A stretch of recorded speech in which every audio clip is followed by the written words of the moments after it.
নতুন বছরের আগেই অর্থাৎ ডিসেম্বর মাসের শুরুতেই সুস্মিতা দেবী তার দুই ছেলের বিয়ে দেয়। আর দুই ছেলের বিয়ের পর বাড়িতে নতুন দুই বৌমাকে নিয়ে আসে। কিন্তু প্রথম দিন থেকেই সুস্মিতা দেবী তার ধনী বৌমা সুমনাকে বেশি গুরুত্ব দেয়, কারণ সুমনা বিয়ের সময় বাপের বাড়ি থেকে অনেক অনেক যৌতুক নিয়ে আসে। আর অন্যদিকে ছোট বৌমা সুস্মিতা ছিল গরিব পরিবারের মেয়ে, তাই সে বিয়েতে খুব একটা যৌতুক নিয়ে আসতে পারেনি। বড় বৌমা, এই দেখো, আমি তোমার জন্য তোমার রুমটা খুব সুন্দরভাবে সাজিয়ে দিতে বলেছি। আসলে সামনেই তো নতুন বছর, তাই ভাবলাম নতুন বছরের আগে তোমার রুমটা খুব সুন্দরভাবে ডেকোরেট করে দিই। দেখো ঘরটা তোমার পছন্দ হয়েছে কিনা। আর হ্যাঁ, তুমি কিন্তু আমার সাথে মানে আমার রুমের পাশেই থাকবে, ঠিক আছে? তোমাকে বারে বারে উপর নিচ করতে হবে না। বারে বারে উপরে ওঠা নামা একটা ঝামেলার ব্যাপার, এতে করে তোমার পায়ে ব্যথা হতে পারে। আপনাকে অনেক ধন্যবাদ মা, আমি এটাই চাইছিলাম। আমি নিচের রুমেই থাকতে চাইছিলাম, কারণ সিঁড়ি দিয়ে বারে বারে ওঠানামা করতে আমার খুব কষ্ট হয়। আর আপনি তো ভালো করেই জানেন, আমি একটু বাইরে কোথাও গেলেও আমার বাবার গাড়ি নিয়ে যাই কিংবা কখনো স্কুটি নিয়ে যাই, তাই আমার অত হাঁটাচলা করার কিংবা সিঁড়ি দিয়ে ওঠানামা করার অভ্যাস নেই। সেই জন্যই তো তোমার রুমটা আমি নিচেই রেখেছি। আর আমারও তো বয়স হয়েছে, আমিও সিঁড়ি দিয়ে অত ওঠানামা করতে পারি না, তাই তোমার পাশের রুমেই আমি থাকবো। তোমার যখন প্রয়োজন পড়বে তুমি আমাকে ডাকতে পারো। আর ছোট বৌমা, তুমি উপরে থাকবে, তোমার তো এতে কোনো অসুবিধা হবে না, কারণ তুমি তো এর আগে কখনো সিঁড়ি দিয়ে ওঠানামা করনি। তুমি তো বিয়ের আগে টালির ঘরে থাকতে, তোমার বাড়িতে না ছিল ছাদ আর না ছিল সিঁড়ি, তাই শ্বশুর বাড়িতে এসে সিঁড়ি দিয়ে ওঠানামা করতে তোমার ভালোই লাগবে। ঠিক আছে মা, আপনি চিন্তা করবেন না, আমি উপরের রুমে থেকে যাব। আর হ্যাঁ, তুমি তো আবার যৌতুকে কিছু নিয়ে আসোনি, কিন্তু বড় বৌমা বাপের বাড়ি থেকে অনেক কিছু নিয়ে এসেছে। তুমি এই জিনিসগুলো এখন বড় বৌমার রুমে গিয়ে রেখে দাও। আর হ্যাঁ, সবকিছু কিন্তু সাবধানে নিয়ে যাবে, কোনো কিছু যেন হাত থেকে পড়ে নষ্ট না হয়ে যায়। আর শোনো, কালকে সকাল সকাল উঠে পড়বে, কারণ বড় বৌমার আবার সকালবেলা কফি খাওয়ার অভ্যাস আছে। কি তাই তো বড় বৌমা? আপনি কিভাবে এগুলো জানলেন মা? নিশ্চয়ই আমার বাবা আপনাকে সব বলেছে, তাই না? আপনি কিন্তু একদম ঠিকই বলেছেন, ঘুম থেকে উঠেই আমার কফি লাগে। আসলে সকাল সকাল কফি না খেলে আমার যেন ঘুমটা ছাড়তেই চায় না। ছোট, তুমি কিন্তু তাড়াতাড়ি ঘুম থেকে উঠে আমার রুমে কফি নিয়ে চলে আসবে, ঠিক আছে? আর শোনো বড় বৌমা, এই ঠান্ডার মধ্যে তোমাকে সকালবেলা ঘরের বাইরে বেরোতে হবে না। ছোট বৌমা আছেই তোমার সব কাজে সাহায্য করে দেবে। তুমি তোমার প্রয়োজনীয় সব কাজ ছোট বৌমাকে বলে দেবে, এমনকি তোমার খাবারও ছোট বৌমা তোমার ঘরে পৌঁছে দেবে। তোমার যাতে এই বাড়িতে কোনো সমস্যা না হয়, আমি সেটাই চেষ্টা করব। এভাবেই সুস্মিতা দেবী তার বড় বৌমাকে অনেক ভালোবাসা দেয়, আর অন্যদিকে ছোট বৌমার উপর কাজের বোঝা চাপিয়ে দেয়। এভাবেই দেখতে দেখতে কিছুদিন কাটে, আর নতুন বছর শুরু হতে আর মাত্র একদিন বাকি থাকে। তাই সেদিন রাত্রিবেলা সুস্মিতা দেবী তার বড় বৌমাকে বলে, বড় বৌমা, এই দেখো আমি তোমার জন্য কি নিয়ে এসেছি। আসলে মনে হচ্ছে আমার বড় ছেলে তোমাকে নিউ ইয়ার পার্টিতে নিয়ে যেতে পারি, তাই আমি তোমার জন্য এই সুন্দর ড্রেসটা কিনে নিয়ে এসেছি। তার সাথে একটা দামি শাড়িও আছে। দেখো, তোমার যেটা পছন্দ হবে তুমি সেটাই পার্টিতে পরে যাবে। আর তুমি তো দেখতে সুন্দর, তাই তুমি এই ড্রেসটা পরো কিংবা শাড়ি পরো, যাই পরো না কেন, তোমাকে দেখতে আরো সুন্দর লাগবে। কি সত্যি আপনি আমার জন্য শাড়ি এনেছেন, আবার ড্রেসও কিনে নিয়ে এসেছেন? সত্যি আমি খুব খুশি হয়েছি। এই শাড়িটা পরলে আমাকে দারুণ লাগবে, তাই না? কিন্তু নিউ ইয়ার পার্টিতে তো কেউ শাড়ি পরে যাবে না, তাই আমি এই সুন্দর ওয়েস্টার্ন ড্রেসটাই পরে যাব।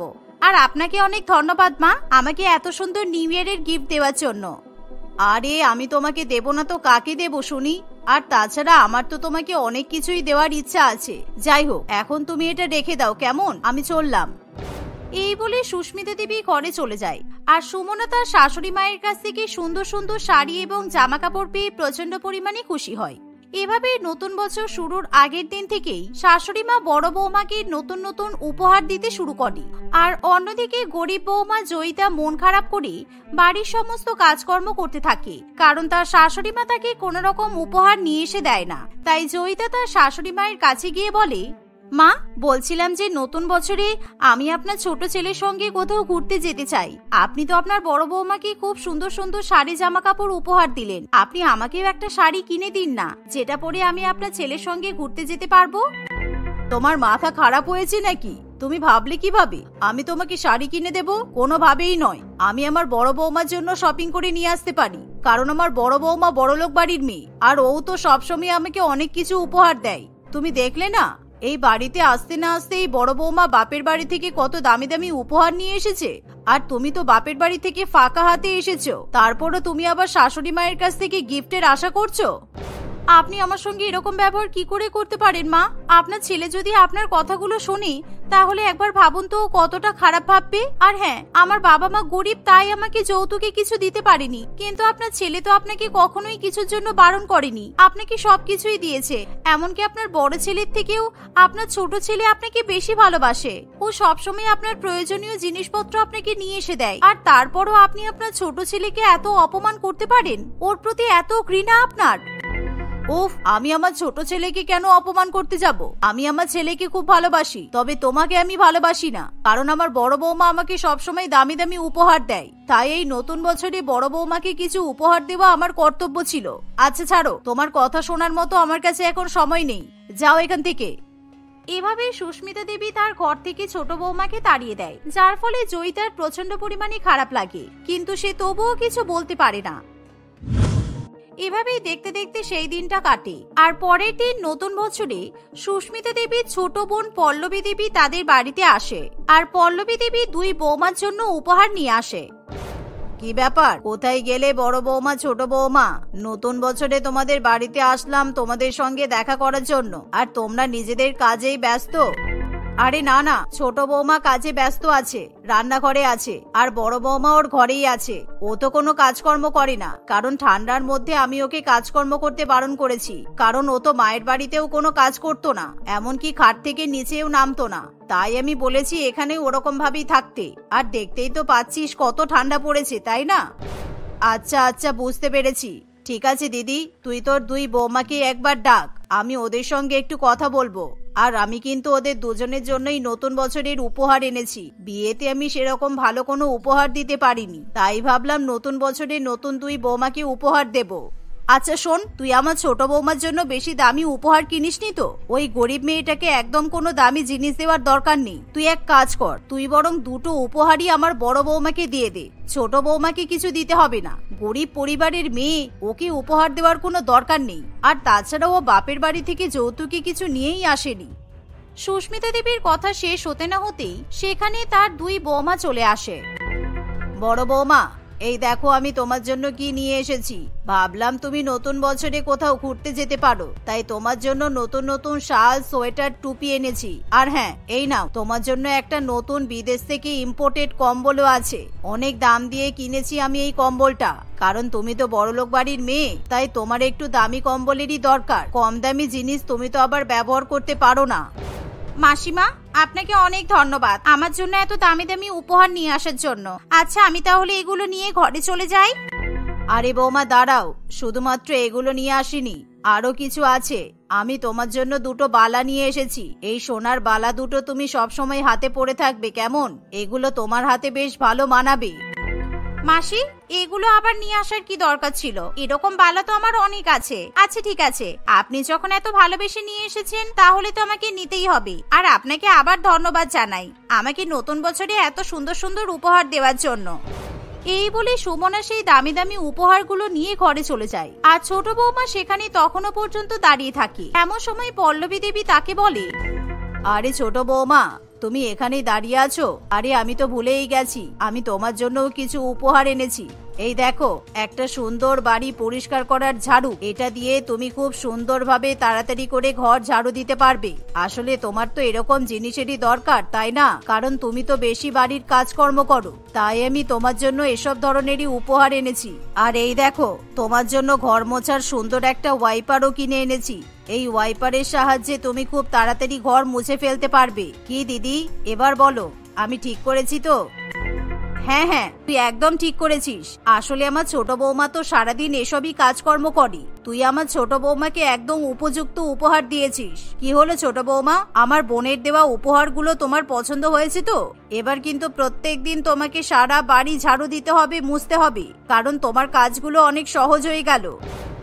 শাশুড়ি মা এবং মাসি শাশুড়ি মায়ের মুখে এমন ধরনের কথা শুনি আর তার নতুন বছরের উপহারগুলো দেখে জয়িতার প্রচন্ড পরিমাণে খারাপ লাগে, এমনকি তার চোখে জল চলে আসে। তাই জয়িতা চোখে জল ফেলতে ফেলতে সেই উপহারগুলো নিয়ে সেখান থেকে চলে যায়। আর সেদিনই রাত্রিবেলা বড় বৌমা তার স্বামীর সঙ্গে নিউ ইয়ার পার্টিতে যাবে বলে তৈরি হয়।